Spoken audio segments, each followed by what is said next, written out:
So how does an athlete think? Well, first, I feel like you have to have a vision.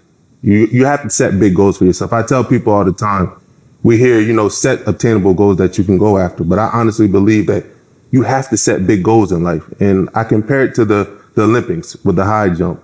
When you watch the high jump, when they're warming up, these people, they set the bar pretty low for themselves, right? And if you see these jumpers jumping over the bar, they're barely getting over the bar, which is, it's crazy to me. Because when I watch it, I'm like, this guy's not going to go far. He can't even clear the low bar. But as the event goes on and they start to raise the bar higher and higher, that same jumper is clearing the bar with no problem. And that made me realize that, when you set the bar low for yourself, no matter how much potential you have, you only do enough to clear the bar. But if you set the bar high for yourself in life, you're going to do everything you can to get over that bar. And sometimes you're going to hit the bar. That's life. But if you set the bar high for yourself, you're still jumping higher than you would have if you set the bar low. So I wanted to set a big goal for my daughter, which was to beat cancer within a year. So what we did, when we set that big goal. And that was, if I remember right, they had told you it was going to take 2 years. So you literally cut that in half.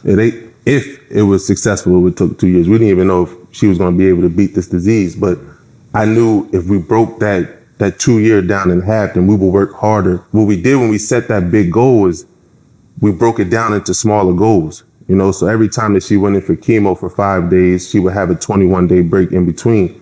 But we would celebrate after we got out the hospital in those 5 days, like we just won the Super Bowl. Because I felt like it was important for her to realize, these are small steps that you're winning, but they're steps towards the bigger goal. So if you keep fighting, you keep building up these small victories, we're going to get the big victory in the long run. Yeah, that's really important. There's a lot of studies that back that up. And one of the things that I found most fascinating, to your point about having really big goals, is that the person who says, I want to lose 5 pounds, right? Their rate of failure is astronomical, and it's like 10 times worse than somebody who says, I'm going to go from morbidly obese to having 6-pack abs. Right. And you would think, how is that possible? But it's because people get excited. It's something that gets you amped up, which gives you that energy to keep pushing. Mm-hmm. Going back to your earlier quote about, if you fail, don't worry, it doesn't make you a failure. You just weren't excited enough about the thing that you were chasing.